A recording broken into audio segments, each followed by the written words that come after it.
Hello everyone! Cooking time! Ito na naman, magluluto tayo ng napakasarap na minudo dahil yung ating gagamitin na meat ay lamb meat or tupa.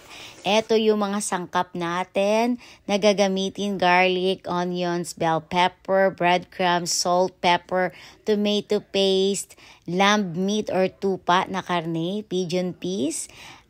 Nagamit ako dyan ng beef cubes, carrots, and potatoes. And then, eto na, mag-saute na tayo ng garlic. Hintayin natin maging golden brown. And then, pwede na natin ilagay yung ating onions. And then, hintayin natin na maging caramelize. At saka natin ilagay yung ating karne. And then, igisa lang saglit yung ating karne. Huwag masyadong tagalan dahil yung tupa or lamb meat is malambot na.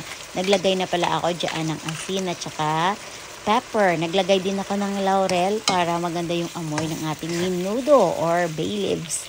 And then, pwede na natin isunod yung ating potatoes. So, yung ating potatoes, palambutin lang natin konti. At naglagay pala ako dyan ng cayenne pepper. Yun yung pa-spicy sa ating menudo. Kasi masarap yung mayroong konting spice. And then, saka ko na rin nilagay yung ating carrots pag lumambot na yung ating potatoes. And naglagay din ako ng garlic powder dyan. And nilagay ko na rin yung ating beef cubes. And then, after that, naglagay ako ng ating bell pepper. Napakadali lang. And isunod na rin natin yung ating pigeon peas. At naglagay ako ng mga half cup of water lang. And then, nilagay ko na rin yung ating tomato paste. Ayan, i-mix lang natin dyan. Instead of cornstarch or flour, yung aking nilagay is breadcrumbs. Ayan, para yung sauce natin is medyo thick. Ayan. So, naglagay na ako ng ating breadcrumbs. And hihalo lang konti. Napakabilis lang. And then, luto na yan. Ready to serve na. And eto na yung ating plating.